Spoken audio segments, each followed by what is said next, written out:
Good evening, and welcome to you and to our guest this evening, Richard Holloway.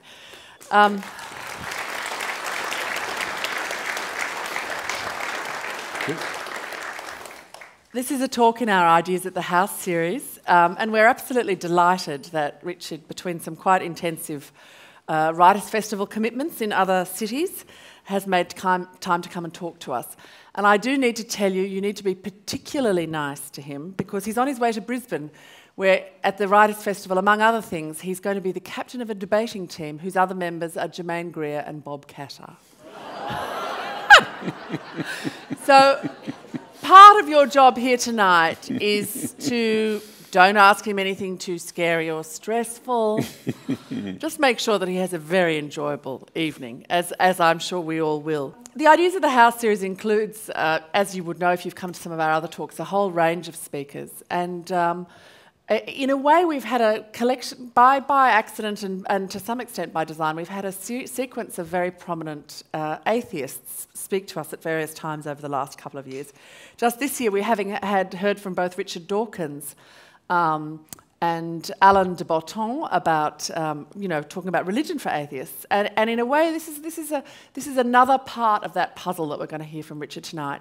He's going to be talking to us about his wonderful memoir, Leaving Alexandria, a memoir of faith and doubt, that is the story of his extraordinary life and how he, from a very young age, lived what was essentially a monastic life as part of his education, how he went on to hold take on various religious roles, culminating in his period as Bishop of Edinburgh and Primus of the Scottish Episcopal Church between 1992 and 2000. The book also chronicles his journey of a different kind, his struggles with issues of faith and doubt, as the title tells us, and his incredibly prolific writing on those kinds of topics. It's very interesting reading Richard's book to find that you will get the sense that he's just written a book in terms of the narrative, but you will not see a moment of time in his account of his life where he could have done that. And obviously, and since his retirement, I think, if anything, his prolificness has increased. So his books include, obviously, Leaving Alexandria, which we're talking about tonight, but working backwards, some wonderful titles: Between the Monster and the Saint, How to Read the Bible, Looking in the Distance, The Human Search for Meaning, On Forgiveness, Godless Morality, Keeping Religion Out of Ethics, obviously a title that in New South Wales, with the debate about ethics class, would have something to tell us all. Dancing on the Edge, Faith in a Post-Christian Age, Anger, Sex, Doubt and Death. Well, I think I can't understand why we haven't got him yet at the Festival of Dangerous Ideas. Who Needs Feminism and a number of others. So he's somebody who has a life of reflection on these issues in different forms. And as you will know if you've read the book, but you will find out tonight, is a wonderful storyteller, a wonderful recounter of his own life in a way that is both, in a human sense, a very rich story, but also one that explores the world of ideas and how that can impact on a life in a really interesting way. Please welcome Richard Holloway.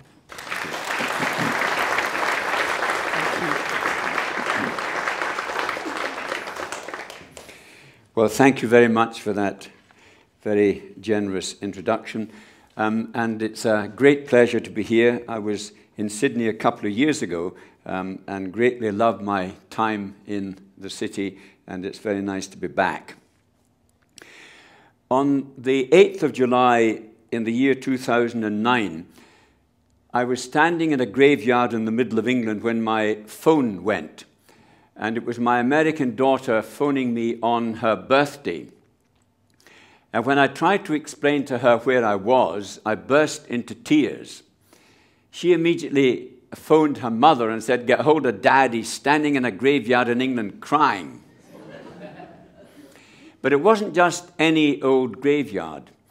It was the graveyard of the Society of the Sacred Mission at Kelham, near Newark, in Nottinghamshire, right in the middle of England.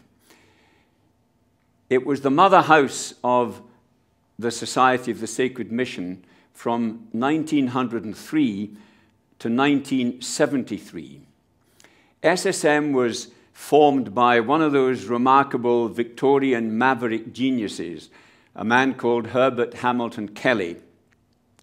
And he thought it strange that God only seemed to be calling middle-class men into the Anglican ministry. And so he founded a religious order that would train uneducated boys, working-class boys, for the ministry in a monastic setting, because obviously they didn't have a lot of money. He would incorporate them into the life of the community. They would do all the chores and work that needed to be done in the house itself, the House of the Sacred Mission, Kelham Hall in Nottinghamshire. And they bought Kelham Hall when the family, it was owned by the Manners Sutton family, became bankrupt, and it went into bankruptcy, and the society bought Kelham Hall. Now, if you want to know what Kelham Hall looks like, picture St Pancras Station in London if you've ever seen it.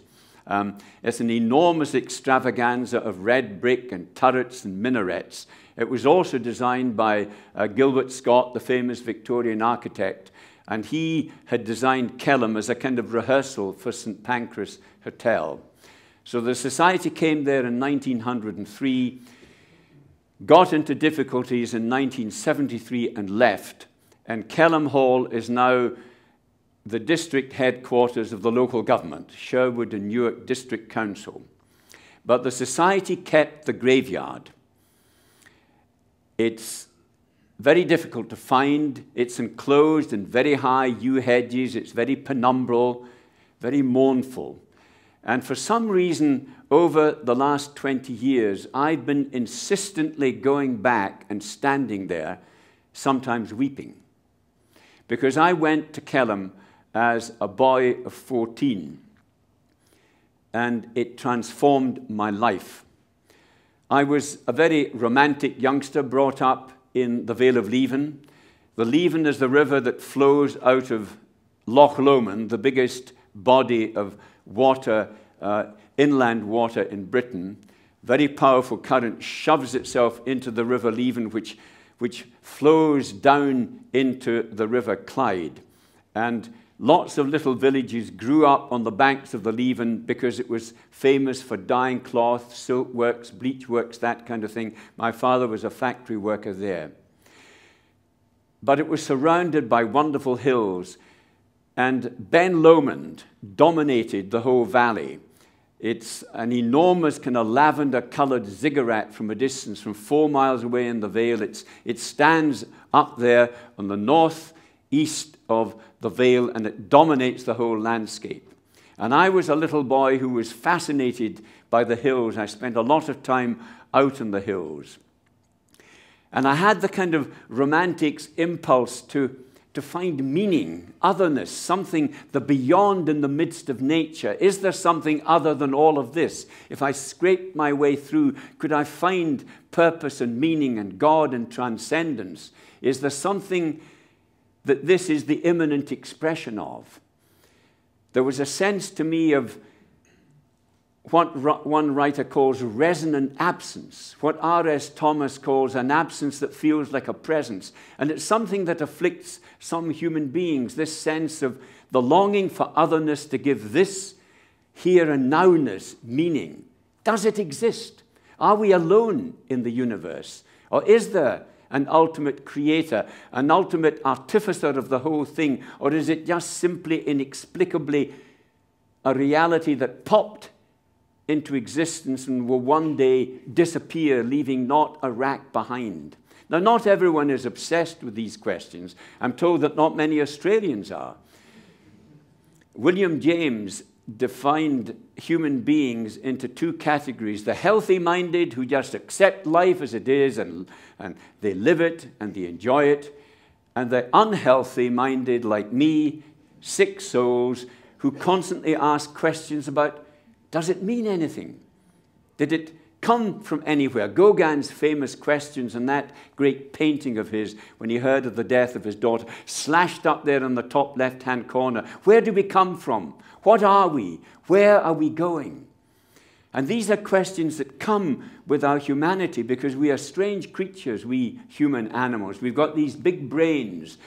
We're self-consciously interested in ourselves. We're an object of interest to ourselves in a way that the other animals aren't.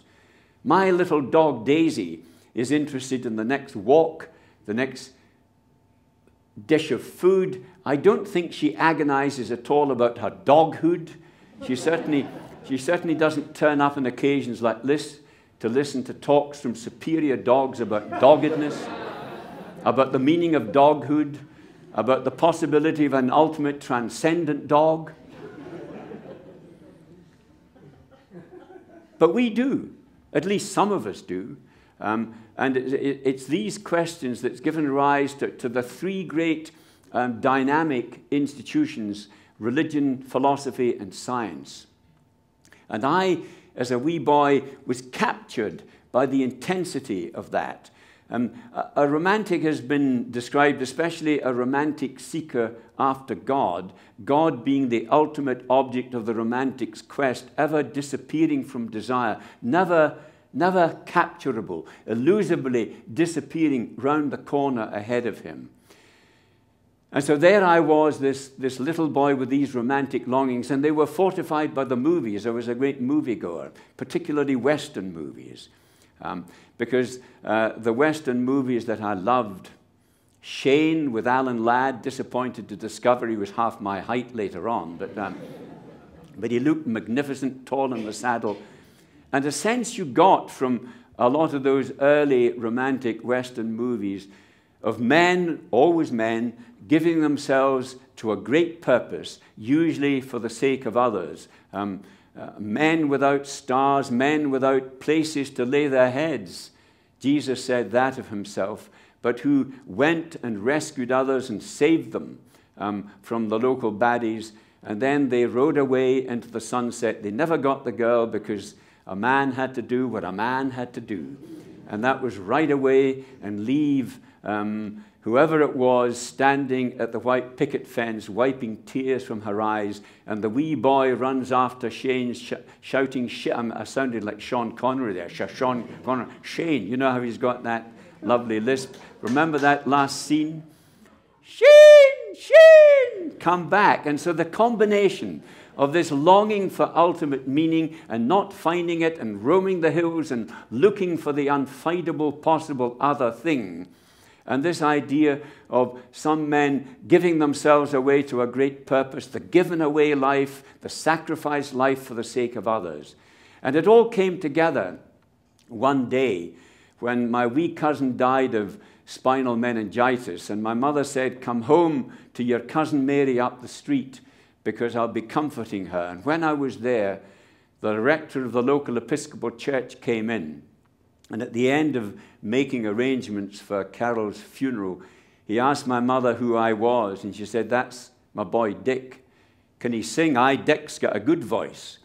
"Dick, would you like to come and join the choir at St. Mungo's?" "Aye, I'll come. What time?" And I turned up there on the Sunday morning at 10:30. And he was an advanced Anglo-Catholic, an unlikely hero for a boy. He had a wrap-over, baldy haircut.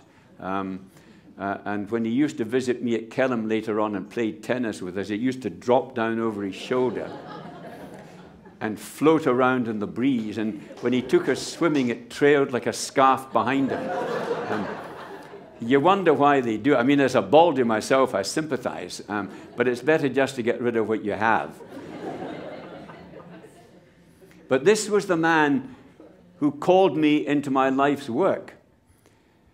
He turned this little red sandstone church that was never completely finished on the edge of Alexandria, the town that I was brought up in. He turned it into an Anglo-Catholic shrine with 6 big candles on the altar, lights and incense, and a sense of mystery, and somehow it came together with my longings on the hills. It suggested elsewhere, something beyond, a light high up in a tower, a door half open somewhere. It suggested the other place to me. I fell in love with it. I didn't know anything about religion, about doctrine, about its claims to perfect truth. I just felt it appealed to my romantic wee heart, and I threw myself into it. And 2 years later, I diffidently said I felt that I was called to be what he was, a priest. And he said, "We'll send you to Kelham." And so off I went at 14 to Kelham Hall in Nottinghamshire. It was a kindly place, very highly disciplined, military in its discipline. We did all the chores. We had no servants. We cooked, we cleaned, we scrubbed floors, we kept pigs. But it was also a place filled with eccentrics. And when I go back to the graveyard, it's partly, and I scraped the lichen off, there are 35 gravestones in 3 rows. In my book, I compulsively detailed the very formation of the graveyard, because on that visit in 2009, I felt I have to write this down. I have to explain to myself why I'm coming back here insistently, year after year after year, long after I left the place. And I would scrape off the lichen. Here's Father Edmund. He was a small, tubby teddy bear of a man, asthmatic when he breathed, and prostatic too. He had prostate problems. And he was a hopeless Old Testament lecturer, but he never really succeeded in giving a complete lecture, because he was always kind of clearly agonizing to trot out to the local loo. And we would bring 2 tumblers of water in and sit at the back of the lecture hall and pour water slowly and noisily into the other tumbler. And sooner or later he would say, "Must go," and he would trot off. And there was Father Stephen Bedale, my hero. He looked like an eagle. He was my idea of what an authentic ascetic saint should look like, a kind of hunched figure. He too was asthmatic, and he lectured violently, passionately in the letter to the Romans, and he would paw the ground and shout, and he would breathe.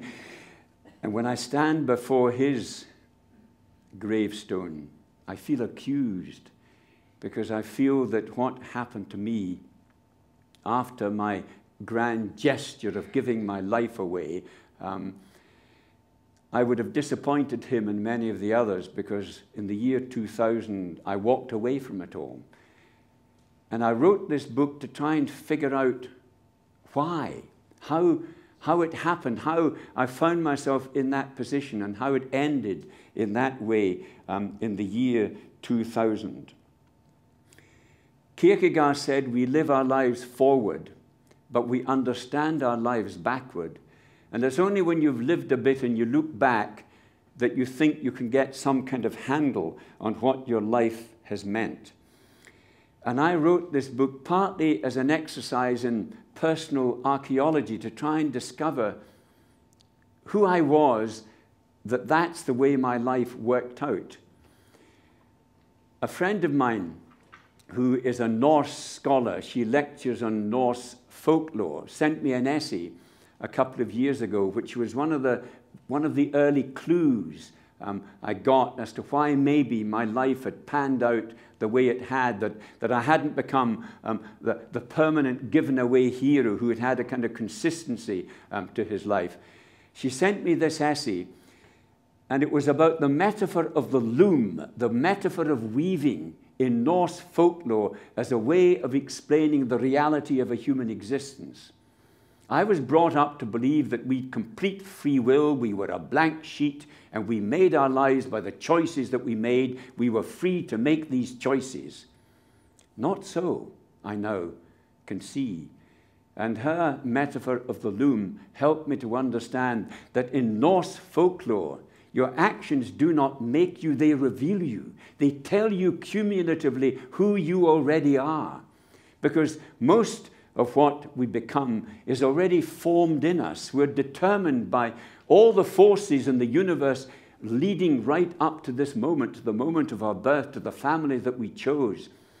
And I discovered, looking back, that the character I inherited was incommensurate, was not consistent with the vocation that I felt I had, especially in its latter stages. Do you know the famous Larkin poem? I'll bowdlerize it because of this tender audience, but you know the famous Larkin poem, "They muck you up, your mum and dad"? They do not mean to, but they do. They fill you with the faults they had and add some extra just for you. But they were mucked up in their turn by fools in old-time hats and coats, who half the time were soppy stern and half at one another's throats. Man hands on misery to man. It deepens like a coastal shelf. Get out as quickly as you can and don't have any kids yourself. And Larkin, of course, didn't. Larkin was a pessimist about human nature. But there's a deep truth in what he said. We do not choose our character. I think there's almost a kind of fatalistic sense in which it's given to us. The one angle we get on real human freedom is self-knowledge, leading a life that examines itself. Plato said the unexamined life was not worth living. I wrote this book of mine to examine my life, to figure out why these things happened to me. I made a number of discoveries. And the first discovery that I made, looking back, although the signs were there from the very beginning, looking back from my perspective as an old man, I can see now that I was completely lacking in the institutional loyalty gene. We need loyalists to institutions, to cultures, to systems. They're the ones who keep the process going and keep it running. They're obedient, they obey the rules, they always stop at red traffic lights even when there's no one in sight and it's a Sunday morning in Edinburgh. And there's clearly not going to be anyone coming for another 10 minutes. I think you should turn off all traffic lights on Sundays myself. I ignore them, but the point I'm coming to is that I belong to that group of humanity that doesn't have intrinsic loyalty to institutions. I'm not seeing that as a virtue or even as a vice, but simply as a fact. And looking back from my perspective now, I could see that the signs were there very early. My church didn't permit the remarriage of the divorced until fairly recently. But even when I was a curate, I was marrying divorced couples who wanted a second shot at happiness. They'd fouled up. They'd been unfaithful. It had broken down. It had never been compatible. And they'd found someone else. And they wondered, is it just possible to reclaim some kind of happiness? Is it possible maybe to get a second go at this life? Or am I to be defined forever by this failure which is eating me up inside? And they would knock on my door and they would come and they would say, is it possible? Could you marry us? We've met each other. We're both rather broken, but we really want to have another go at finding contentment and relationship and happiness. The rule said I couldn't. Can you do it? And I ignored the rule because it struck me as an unmerciful rule. And it's interesting that my church has now changed the rule and that it's now been possible for the last 10 years in Scotland. It probably is true in the Anglican Church here for the divorced to be remarried. But think of the mercilessness of saying no. One shot. You get one go at it, you failed, misery for the rest of your life. I married my first gay couple in 1972, before there was even a debate about the issue in the churches. I'd always known lots of gay priests because they're very prevalent in the Anglo-Catholic part of the Anglican tradition. The man who'd brought me into the church was gay. I didn't know it, but I can tell now. And most of the mercy and the forgiveness and the grace that's been ministered to me has been ministered by gay priests. Men who've been uncomfortable. They've been drawn to Jesus because they somehow felt instinctively a sympathy there, and because he was surrounded by broken people who didn't make it, who weren't successful, who weren't morally sorted. And he was surrounded by that kind of person, which is why I think a lot of people who feel they're not accepted by the respectable majority are still drawn to Jesus. This man receiveth sinners and eateth with them. He was condemned for that. And there came a time in 1972, I'd been rector of Old St. Paul's, this wonderful church in Edinburgh on the Royal Mile. I'd been rector there for 4 years. And a young man came from London to be interviewed for a job in Edinburgh Royal Infirmary. He was a nurse, and he came to be interviewed for a job as sister tutor at Edinburgh Royal Infirmary, the old Royal Infirmary up there in Lauriston Place, a magnificent, great Victorian kind of baronial thing. They've now turned it into flats, and they built a brand new hospital out at Little France, south of Edinburgh.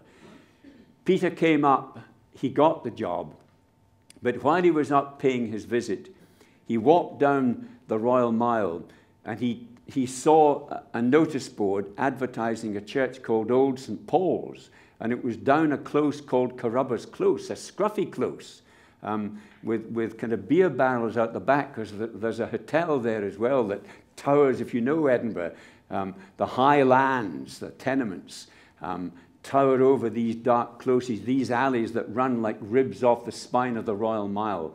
And he walked down Carrubbers Close, and he saw a church.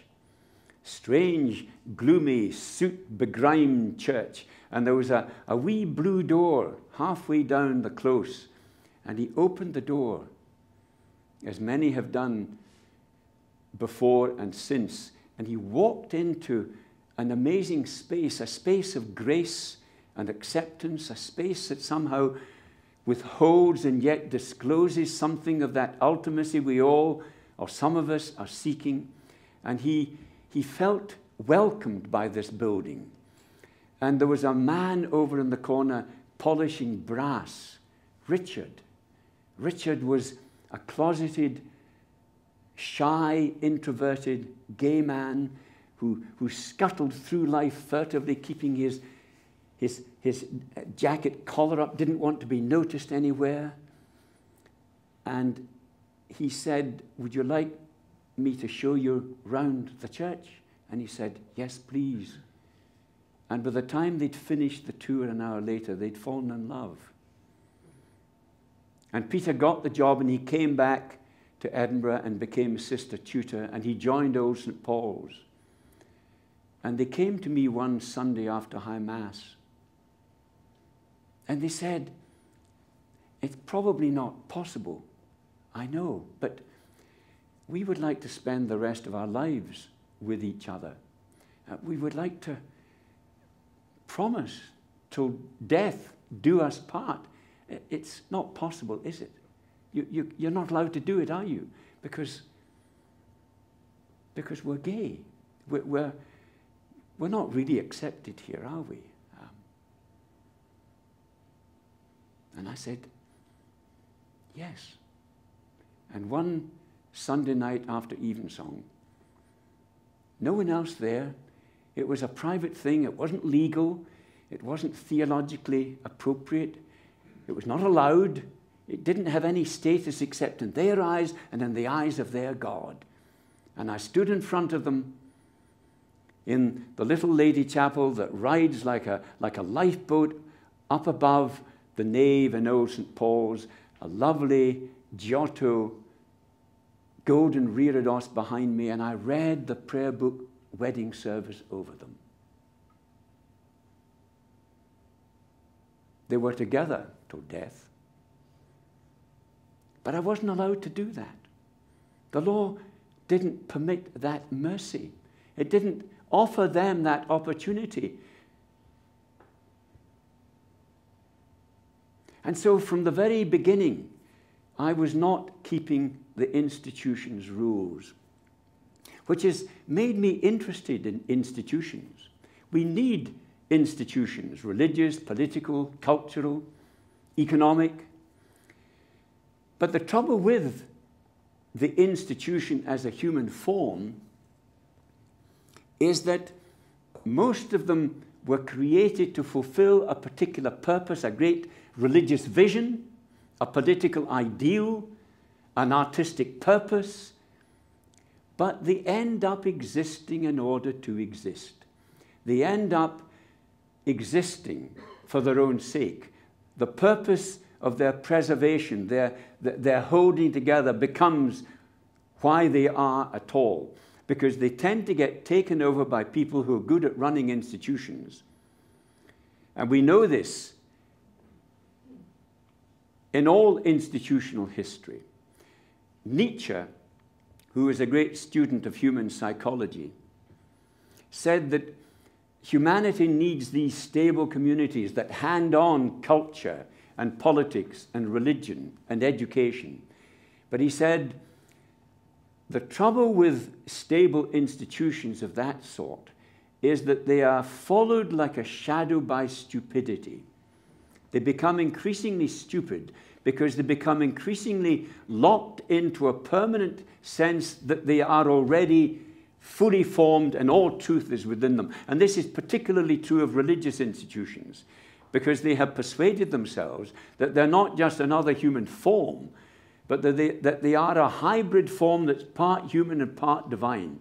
And therefore they are in a state of sanctified permanence. Let me give you an example of the kind of stupidities that we've seen in human institutional history. Think for a moment about the status of women. Women were excluded from participation at any significant level in most of the institutions that were run in the world, certainly in my culture, until within living memory. They didn't even have the vote until shortly after the First World War in Britain. Because the idea was that the institution was permanent in its form, it was run by men for men, and women had a collateral role, a subsidiary role, a submissive role. And if you know anything at all about the debate that followed and the brave women that challenged this, because of course what always happens is that institutions, as well as having power structures, have victims. And they only change because the victims rise up and make them change. They never voluntarily hand over their power. Marx said that change comes not from the weakening of the strong, but from the strengthening of the weak. And women increasingly rose up and said, this should not be any longer. And they chained themselves to railings and they threw themselves in front of horses and they bored their menfolk to death until the stupid men started changing their minds. Happened a long time ago, but it's still not fulfilled that revolution, and it hasn't even started in most religious institutions. And of course, in a religious institution, there's an extra trick. There's another thing that's added on. When women were, as it were, storming the political institution and trying to open it up, they only encountered what you might call secular stupidity. The men simply said, oh, women don't understand politics. Tell that to your prime minister. Tell it to Margaret Thatcher. Women don't understand. Their brains are not formed in a way that can encompass the reality. Only men can understand that. Power always develops weak ideologies to support it, but they're essentially rationalizations of a desire to hold on to power. In religious institutions, it's even worse, because it's not only simple male arrogance and desire to hold on to power, they also have a particular understanding of the sacred texts that they believe are their title deeds.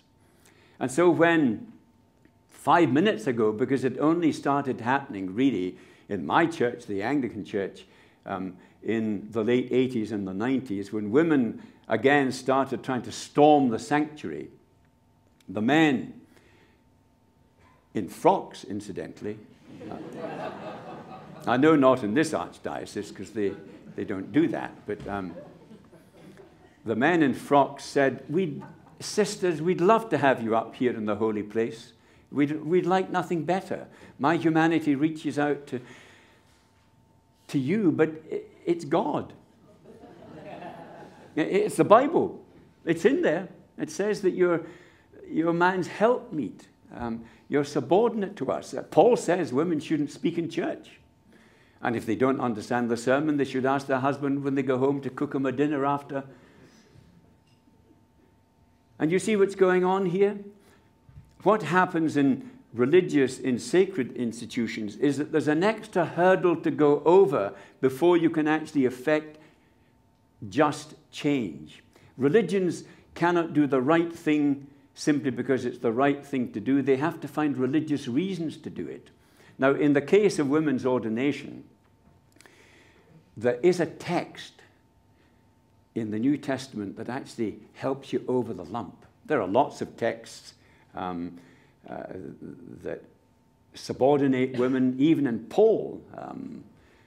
And if you've been married according to a traditional prayer book wedding rite, you'll recognize this. I understand in this archdiocese women have to promise to submit to their husbands. That surprises me what I know about Sydney women, but there we go.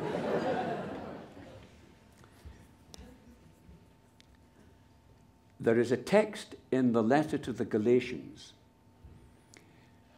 and we leapt upon it. In Christ, there is neither male nor female. Thank God for that. Slave nor free, Jew nor Gentile. And that text enabled us to move on in the debate and to find good religious reasons for doing the right thing. So we made that change. Slowly, painstakingly, agonizingly, and not universally, because the Anglican Church is still a patchwork of places where it hasn't happened. And of course, it hasn't even been addressed in the mighty Roman Catholic Church, where it's not even a topic of debate. But the next big issue that's coming along and challenging religious institutions and asking them, surely you can change, surely you can see that you are preserving attitudes that were appropriate in the age of bronze, but are not in the 21st century. And the big topic today, of course, is the status of gay people. Increasingly, I became associated with the campaign to rethink the Church's traditional attitude of not just distrust of gay people, but of condemnation. I was challenged in the Queen's lavatory at Windsor a few years ago by an Archbishop of Southeast Asia, it turned out to be. There we were doing our business in the Queen's urinal. It was a meeting of Anglican primates, Anglican archbishops. And he said that I was filling hell with homosexuals because I was giving them permission to commit a sin that would damn them forever. I nearly decked him. But I let him piss his wormwood and gall into the urinal, the Queen's pristine white urinal. But just think about it for a minute. Just think about that. It's not just a question of saying I don't agree with it, or I think it's unnatural, or whatever. But to say it would land someone who loved a member of his own sex in hell forever and ever and ever. Do you catch the monstrous disproportion in that? Of course, the whole idea of hell is monstrously disproportionate. There's a famous sermon in James Joyce's Portrait of the Artist as a young man when a Jesuit priest in a retreat for boys describes what it's like in hell, the thickness of the walls that are blazing, the fact that the whole person is on fire, that the eyeballs and the eye sockets are writhing, that the entrails, the inners are permanently aglow and burning. And he says that fire in this earth has the property that it burns out, but in hell it has the property that it burns eternally. And religious people in certain elements of institutional loyalty to their faith have proclaimed that that is the fate that meets people who've made love to members of their own sex. The disproportion is obscene. And it was that debate, that tumult in the Anglican Church that finally finished me off. It happened at the Lambeth Conference of 1998. Lambeth conferences are meetings of all the Anglican bishops on earth. And they come to the University of Kent. Just imagine it, 700 men in pink frocks living in student accommodation.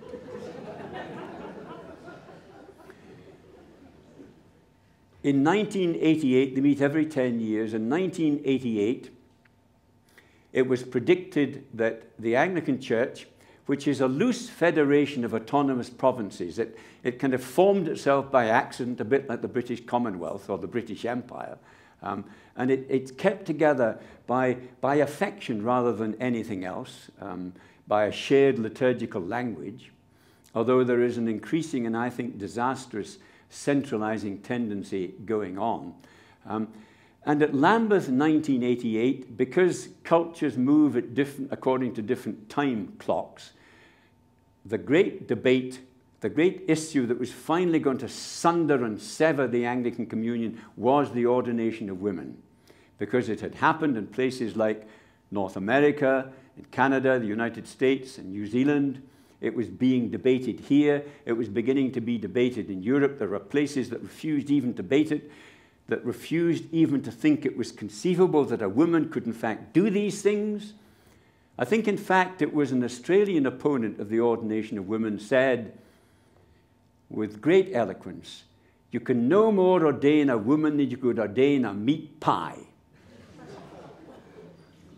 Because it was held, you see, it was held that women could not receive the grace of orders, which is, as it were, injected into a man. When the bishop lays his hands upon the man, this metaphysical implant adheres to his soul, but apparently it wouldn't take in a woman. And that doctrine is still held. But what happened at Lambeth 1988 was interesting. The Archbishop of Canterbury at the time, who presides at Lambeth conferences, was an elegant diplomat, very tactless one, I loved him dearly, called Robert Runcie. And what he did was he glided the issue into the long grass. He came up with a classic Anglican fudge. He said, we disagree about this issue. Some are doing it, some will never do it, some can't make up their mind whether even to think about doing it. So let's appoint a commission to study the matter, to report back sometime before the second coming. And meanwhile, those that are doing it will go on doing it, and those that are not doing it can go on not doing it, and we will all jolly along together. And it worked, and on the whole, it's beginning to spread. Although in Britain there still isn't a woman bishop. 1999 came along, and the issue that was going to break up the Anglican communion was not the ordination of women. Bowled that into the long grass. That buying of time had brought a certain kind of quietness into the argument. But the big issue was the status of gay and lesbian people in the Anglican Church and whether it was even possible to consider their ordination. I went to Lambeth 98. I didn't enjoy Lambeth 88, but I hated Lambeth 98. I went to Lambeth 98 thinking, we'll do the same thing. We'll appoint a commission because there's a whole range of different perspectives, different ways of looking at it. There are some people who still want to stone gay people, who want gay people to be capitally punished. There are some people who want it still to be outlawed. There are some people who want to really not look at the issue at all. They just don't ask, don't tell kind of policy. There are some people that want a strict sexual ethic imposed upon them. There are some people that recognize that they are who they are and they should be allowed to love and commit themselves as they can. And there were one or two other positions even further left than that. And I thought, we'll appoint another commission, we'll buy time. No, that's not what happened. There was a horrendous debate simply on this issue. And the thing that killed something in me was that it wasn't like normal debates when you can be passionate in your disagreement. You can say, no, that's not right, that's not what the scripture says, or that's not according to nature, or that's not appropriate. You can argue passionately, and I'm a Scot, I'm used to passionate argument. What this turned into was a feast of hatred. Bishop after bishop got up and denounced gay people as animals, as dogs. The language was virulent. One bishop said to me it was like being present at a Nuremberg rally to hear all that anti-Semitism revved up. I felt unclean, horrifying. Bishops, men of God, followers of Jesus, told to turn the other cheek, to love their enemies. And something in me died. What is it about religion that can provoke this cruelty? Because cruelty is the worst aspect of human nature. And if it's fortified by religion and by your view of God, I can't be there. I can't take that understanding of God. Shortly after the debate, a Nigerian bishop performed an act of exorcism on a young gay man who was present. He was a deacon in the Church of England. And he tried to pull the demon of homosexuality out of him. A demon came out of Lambeth 1998. And it was the demon of intolerance, of homophobia.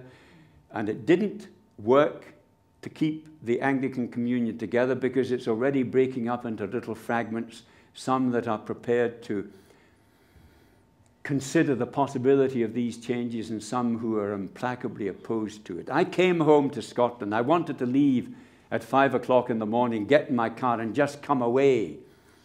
I was crying inside. And it was the Archbishop of Canada, Michael Piers, who prevailed upon me to stay to the end. I had a dust-up with the Archbishop of Canterbury because I had to stay behind for a primates meeting, a meeting of archbishops, in whom more and more power is being inhered, and I think that's a mistake. What you want to do with power centers is dilute them and spread them out. You don't want to concentrate them. The one thing that history shows us is that we do not handle power well, and men of God don't handle it any better than politicians or plutocrats.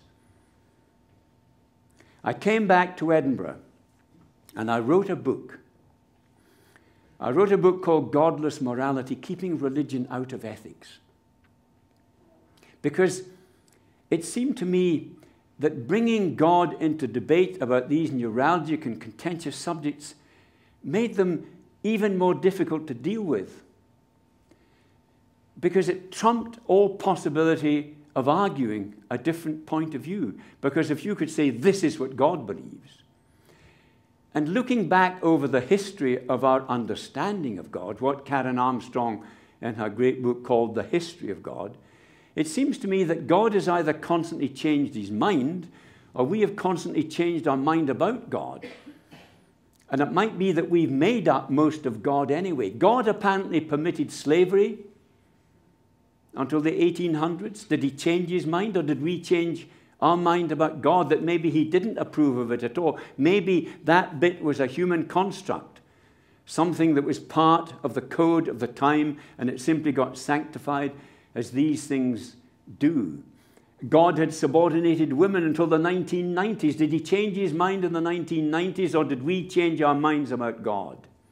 And there are many, many other examples. God fixed people in their demographic condition. The rich man in his castle, the poor man at his gate. God made them high or lowly and ordered their estate, and stick with it. Mrs. Alexander's famous hymn. So we've constantly revised and edited our understanding of the nature of this mystery and the way it influences our ethics. So I wrote a book trying to leave all the religious stuff out and simply to look at issues on a human level, because it's difficult enough to agree on a human level with these contentious subjects anyway. And I felt that maybe if we did that for a bit, we might find good, human, kindly, humane ways of moving on. And my book was denounced. The same Archbishop of South East Asia, whom I'd pissed beside in the Queen's lavatory 2 years earlier, refused to come to a conference in Scotland because of the book, and he declared the whole of Scotland a heretical province. Which was tough on the people of Scotland, because many of them wanted rid of me by that time anyway, and they would probably have elected him if it had been possible. And when the Archbishop of Canterbury got up to deliver his presidential address, mind you, he was caught between a rock and a hard place. The hard place was the Archbishop who wouldn't come, and the rock was the Archbishop, the Primus of Scotland, who had written this book that was disturbing his communion. And so he denounced the book in his presidential address. That didn't chuff me, because I didn't want this Englishman walking into Scotland like a colonial governor denouncing the local district officer. There was a little bit of a rebellion. It was at a conference called the Anglican Consultative Council, which has lay people, and they insisted that I get equal time. But by that time, I was realizing the game is up for you. You're so out of step. You've become a scandal to people. This institution that you're supposed to guard and be an instrument of unity, you're destabilizing. People are disappointed in you. You've hurt lots of people that love you and you love them. And then a couple of weeks after this, I had to go down to one of the loveliest towns in the Scottish borders. The Diocese of Edinburgh takes in the lovely border country, and I had to go down to one church to pay one of my standard visits. That's what bishops do. It's part of their queenly role. They go around cheering up the parishes, visiting them, preaching, and drinking tea and eating cold sausage rolls afterwards. It's all part of the nature of the thing. And I'd loved this particular parish, and I'd helped the rector and his wife. And there was something strange about the atmosphere. When I went over to give the kiss of peace, which is part of the rite, to people in the choir, they wouldn't touch my hands. And when they came up to the altar and I was administering the bread and the wine, the sacred elements, a lot of them refused to take it from me. And when I went to the porch at the end of the service to shake their hands, many of them swerved past me, wouldn't touch me. And I said to the rector, "What's going on here?" He said, "It's that book, Godless Morality." And the next day I got up, and after I'd been to the cathedral, said my prayers, I bought the Scotsman. And I was the front page, I was the headline. Clergy declare the Diocese of Edinburgh vacant and call for the resignation of Bishop Holloway. Not all the clergy, it was a bunch of clergy with a particular kind of frame. And I realized it's over. You become an object of offense to them. They're right. You don't belong here any longer. You can't. You're making it tough for them. You're breaking down the walls. You're battering in the windows, and they want the cozy warmth of a certain package of doctrine and ethics, and you're wrecking it. And so I walked away. And I took to the hills. I wandered the Pentland Hills, a lovely range of rolling hills south of Edinburgh. Am I still a Christian? Have I any understanding of God left in me? There wasn't much of God left in me. God had always been elusive to me anyway. He'd always been an absence that felt like a presence. I was tantalized by God, that resonant absence again. And the God that I was being told about, the God who was punishing my gay friends, the God who denounced me, was cruel, and I couldn't be part of that. And yet I was still tugged by the longing that had got me into this, the possibility of transcendence, that there is meaning, and that the meaning might be a great pity, not a cruelty, but an absolute compassion, an absolute unconditional love, like the unconditional love of the father of the prodigal in Luke's great parable, who runs to meet his broken son and doesn't condemn and doesn't even wait for the confession before embracing him, bringing him home. There is that God. That's the God of Jesus. And so one day, I went back down the Royal Mile. I went back down Carruthers Close. I opened that wee blue door, and I went in. And I sat, and I felt received and understood. So I'm kind of in and yet out of the Christian church. I want it to continue, but I want it humbled. I don't want it cruel and bullying. I want it modest and serving. I want it to feel broken like the broken Jesus, and not trying to sort people into very precise understandings of humanity. I want it to accept the totality of broken humanity. Most of us are broken in one way or the other, and we struggle with our own meaning, with our own integrity, with our own sinfulness. And the thing I found in Jesus, and the thing that you can still find in some churches, is an understanding of that. Come unto me, all ye who travail and are heavy laden, and I will give you rest. So I'm back. But I can't proclaim, I can't evangelize, I can't say this is the truth. I don't know what the absolute truth of it is. But I still catch a glimpse of the tiny figure of Jesus on a distant seashore kindling a fire of compassion and kindness. And I've become increasingly allergic to religious certainties. They seem to me only to crucify people. There's an Israeli poet I met and whose work I love called Yehuda Amichai. I sat with him a few months before he died of cancer in Jerusalem, another city divided in turmoil by religion. He wrote a poem called Ecology of Jerusalem, in which the conceit of the poem is there are so many competing religions, a bit like Victorian factories emitting fumes. He says there's a kind of psychic smog over Jerusalem, and it's hard to breathe. And he wrote a wonderful poem that I used as the title of one of my books. From the place where we are right, flowers will never bloom in the spring. The place where we are right is hard and trampled like a yard. But doubts and loves dig up the world like a mole, a plough. And a whisper will be heard in the place where the ruined house once stood. Doubts and loves. Doubts keep you humble and modest in your claims, unless they're the claims against injustice and cruelty. And then there should be no doubt, there should be challenge. But in thinking of the big, ultimate, unanswerable questions, there should be a lot of modesty. But it should be allied to love, doubts and loves. So what am I left with after a life spent wrestling with this elusive God and this strange, burning-eyed prophet Jesus? I'm left with a kind of existential gamble. One of my favorite philosophers is a Spaniard, Unamuno, obsessed again with these big questions. What are we? Where are we going? What awaits us? Is there anything?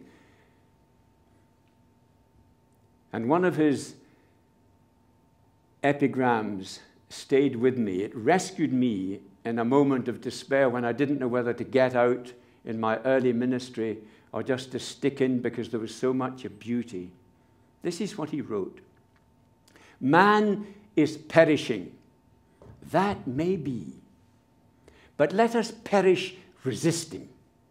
And if it is nothingness that awaits us, then let us so live that it will be an unjust fate. And the thing that keeps me religious is the possibility that there might be an ultimate purpose to the universe, and that it might, as certain rumors suggest, in sacred texts, be unconditional love. And it seems to me to live as if that might be the case is not a bad way to be going, especially if it makes us kind to one another. So that's where I've ended up. Not with very much. A whisper will be heard. All I hear is that little whisper, not hectoring, bullying, preaching. A whisper will be heard. Listen out for it yourself. Thank you.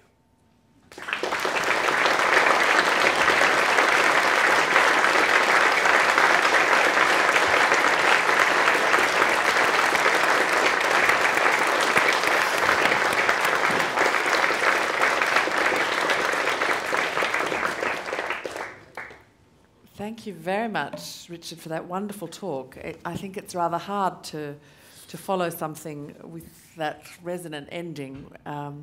But we do have some time left for questions from you. There are 2 microphones in the auditorium, one on either side. So if you have something that you would like to ask Richard, do come to one of the microphones. I might just start off by saying, following up on what you talked about with a church like the Anglican Church, that you want to see church humbled and full of doubt. That church is still in a state about the issues that you found so difficult to deal with their reaction to, and you talked about it dissolving. What do you think is the likely fate? I mean, that there will be a smaller, humbler institution, or that it might dissipate entirely?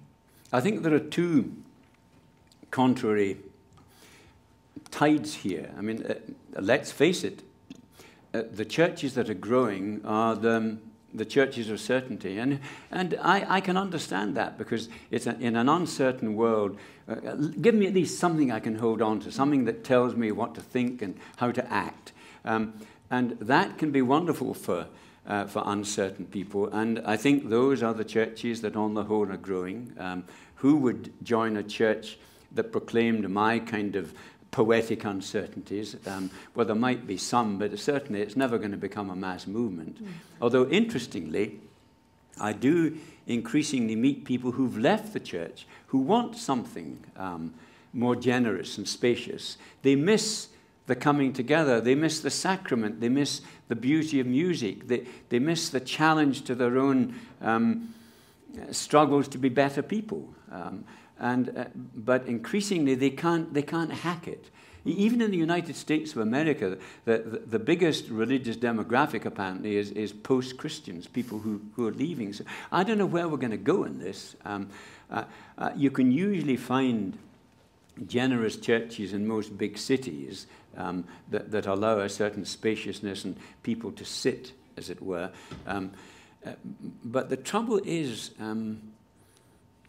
it's not a very strong sales pitch, because what compels people is, I mean, if someone came into you trying to sell a vacuum cleaner and said, well, I mean, I'm not really sure if it actually lives up to what the label says. You can't really be certain of these claims because advertisers always exaggerate. They'd say, what's the point? If you're trying to sell this thing to me, sell it to me. So I don't know where it's going. And I am alarmed by the fact that many, many young people I know are living perfectly happily outside the church, and they find their spiritual sustenance in other Other places you had Alain de Botton, who's Yes. written a book called Religion for Atheists, who believe, and he started a thing called the School of Life, and you go along and you hear a secular sermon on a Sunday morning. People go to concerts, they come to things like this, book festivals. There is a deep spiritual hunger. Sydney Opera House probably fulfills it in many ways. This is probably a great cathedral for that kind of thing, because great music can give you that sense of transcendence. So I refuse to get into the prediction business here. I think there are contrary currents, and it's anyone's guess as to how it will go. But Anglicanism used to be traditionally rather, it didn't overclaim, it was a kind of muddled church for muddled people. And since there are lots of muddled people, it did have a strong vocation. But now it seems increasingly to be a certain church for people of certainty. And and a lot of the certainties are highly moralistic. I think we've already fished over the gay thing. There are provinces and dioceses that won't come to international meetings because they don't want to consort with heretics and people like that. So even appeasing them hasn't succeeded. But of course, appeasing never does. So I'm uncertain even about the future. Yeah. Well, it's an interesting question. Yes, sir, to you. Can you hear me? Okay, great. Well, first I want to thank you for a wonderful talk. And I came from the States a few days ago. I want to thank you for a wonderful city. I'm going to immigrate to Australia soon. You guys have a fantastic city here. I read a book recently by Sam Harris called Free Will. I don't know if you've heard it or not. Oh, yeah. But it's an amazing book. It really kind of disturbed me as a neuroscientist myself also, because it talks about the idea of when our minds make a decision, or we make a decision, our minds make the decision before we are conscientious also of that decision by a few seconds. So meaning when I decided to come here and make the question, my mind made the decision before I made the decision myself. Which means your brain had made the decision. Exactly, the brain, exactly. Yeah. So the brain, so basically we have no free will at all, Yeah. according to Sam Harris, or according to the neuroscience nowadays. So how would you approach that? That means even if I, want to be doubting something, or want to be faithful, or want to be whatever, it's not me. No. It's my brain making the decision before even I can make anything about it, or I can even decide to do anything about it. I don't buy it, but it's actually very interesting, and it's one of the big debates in science at the moment. The whole nature of consciousness, and whether the mind is the brain, and it certainly is coactive with the brain, but I do not buy it, because I think it's part of the mystery of our reality and part of the mystery of the universe. Take Elgar's cello concerto. Wire Elgar up to a neurological measurement machine while he's composing Elgar's cello concerto. You will get a true readout, this is what's happening in his brain, but you will not get the mystery of the cello concerto itself. And the same is true of the human being. I think that my mind and my brain are coactive. But while I don't think there's a ghost in the machine, I don't think I have an independent, immortal soul. I think there is something mysterious about human consciousness. And I think there's something parallel to that about the universe. Wittgenstein said that if you could answer every possible scientific question, the problem would still remain, and the problem is being itself. Where did it come from? How does it start? So I think Sam Harris, along with a number of the neo-atheists, has become a fundamentalist. And in many ways, the neo-atheists have become the mirror image of the thing they hate. Whereas I think that the true, honest position is that we don't really know, but there is something here that's mysterious. And for him to reduce human goodness to pure neurology, I mean, it reduces to absurdity his own book anyway. I mean, how can I take a book that he's written seriously when in fact it's simply programmed by neurological impulses in his brain with which his mind is not in touch? At the end of the book he mentions that actually. He says, am I writing what I'm writing? Yeah. Or is my brain just writing what's writing? And do I control what I'm writing? It loses the person. Now, and it may be one of those things you just have to take a faith position on. I'm a semi-determinist. I think that the real project in life is to know yourself. The Delphi oracle, that's what it said above it. Know thyself. Gnothesi auton. And it seems to me that the one tragedy in life is to die without knowing who you were. Knowing that you were a bad person, or that you were a good person, or that you were an indifferent person, that you were a bigoted person. And the thing that gives you a bit of a lever on freedom is increasing self-knowledge. And I think that's the tragic thing about life. My Norse friend saying that your choices reveal you. St. Peter, when he betrayed Jesus in the high priest's garden, didn't know he was a coward until that moment. I will die with you, he said to Jesus as he was being arrested.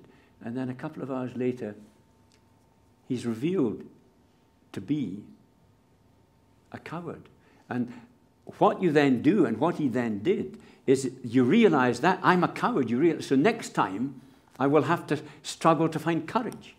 But until you know that about yourself, you cannot lever in the modest freedoms that make it possible. And it's the same in counseling and psychotherapy and spiritual direction. It's only when you have an honest take on yourself, you're not denying the squalid reality of your life, that you maybe get a little edge of becoming a better person.